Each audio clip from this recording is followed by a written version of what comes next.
गरुड़ पुराण में हमें मनुष्य के जीवन और मरण से संबंधित ऐसे कई रहस्यों के बारे में पढ़ने को मिलता है जिन्हें जानकर कोई भी व्यक्ति अपने जीवन की गति को सुधार सकता है।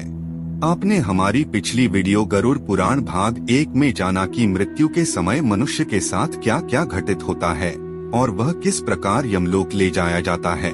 मृत्यु के निकट आने पर वह प्राणी परिवार के स्नेह की वेदना से रोता हुआ परिवार के बीच में ही प्राण त्याग देता है। हमारे धर्म शास्त्रों में इस संदर्भ में क्या क्या वर्णित किया गया है वह सब हम आपको इस वीडियो के माध्यम से बताएंगे।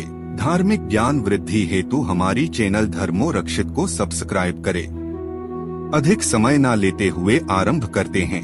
गरुड़ पुराण वैष्णव संप्रदाय से संबंधित है और इस पुराण के अधिष्ठाता देव सृष्टि के पालनकर्ता भगवान विष्णु हैं। आपने हमारी पिछली वीडियो गरुड़ पुराण भाग 1 में देखा कि कैसे यमदूत उस जीव आत्मा को यमलोक ले जाते हैं। वह जीवात्मा 24 घंटों के पश्चात पुनः वापस आती है और 24 घंटों के दौरान जीव आत्मा को उसके संपूर्ण जीवन का लेखा जोखा दिखाया जाता है, जिसमें यहाँ आकलन होता है कि अपने जीवन काल में इस जीव आत्मा ने कितने पाप और पुण्य किए हैं। इसके पश्चात आत्मा को फिर उसी घर में लाया जाता है जहाँ उसने अपने शरीर का त्याग किया था और 13 दिन तक वह जीवात्मा वहीं अपने परिवार के बीच रहती है। मोह वासना से भरी वह जीवात्मा बार बार अपने देह में प्रवेश करने का प्रयास करती है, किंतु यमदूतों के पास द्वारा बंद जाने से वह कुछ भी करने में असमर्थ हो जाती है। वह अपने परिवार, रिश्तेदार व मित्रों को उसकी मृत्यु का शोक मनाते देखती है। वह उन्हें चुप कराने का प्रयास भी करती है, परंतु उसकी उपस्थिति का ज्ञान किसी को नहीं होता। फिर वहां अपने सामने स्वयं के मृत शरीर को देखती है और भूख प्यास से जोर जोर से विलाप करते हुए रोने लगती है। इसके साथ साथ गरुड़ पुराण में यह भी बताया गया है कि मनुष्य पुण्य कर्म तो करता है, परंतु उसके पुण्य की संख्या उसके द्वारा किए गए पापों से कम होती है, अर्थात मनुष्य पुण्यों की तुलना में पाप अधिक करता है। इसके समाधान स्वरूप मृत्यु के पश्चात पिंडदान करना आवश्यक बताया गया है। 10 दिनों तक जीवात्मा के उद्देश्य से पुत्रगण पिंडदान देते हैं। अगर मृतक का पिंडदान नहीं किया गया तो जीव आत्मा अनंत काल तक भटकती रहती है और हजारों सालों तक पीड़ा व कष्ट भोगने के बाद अगला जन्म लेती है। प्रतिदिन दिए जाने वाले पिंड के 4 भाग हो जाते हैं। उसके 2 भाग से मृतक का शरीर बनता है, तीसरा भाग यमदूत ले लेते हैं और चौथा भाग मृतक को खाने के लिए मिलता है। 9 दिन रात में पुनः शरीर युक्त हो जाता है। शरीर बन जाने पर 10वें पिंड से प्राणी को अत्यधिक भूख लगने के कारण आहार रूप में प्राप्त होता है। गरुड़ पुराण के अनुसार 10 दिन तक दिए जाने वाले पिंडदान में विधिक मंत्र स्वधा, आवाहन और आशीर्वाद का प्रयोग नहीं होता, केवल नाम तथा गोत्र से पिंडदान दिया जाता है।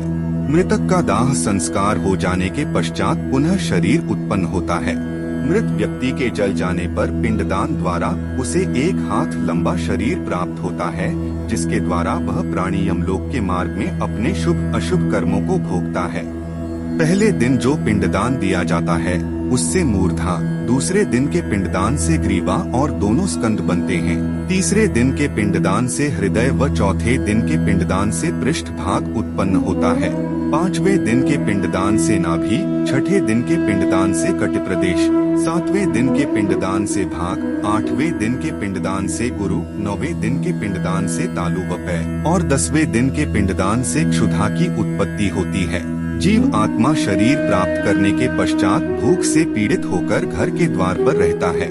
10वें दिन जो पिंडदान होता है उसमें मृतक का प्रिय भोजन बनाकर देना चाहिए, क्योंकि शरीर निर्माण हो जाने पर मृतक को अत्यधिक भूख लगती है। प्रिय भोज्य पदार्थ के अतिरिक्त अन्य किसी भोजन का पिंड दान देने से उसकी भूख दूर नहीं होती।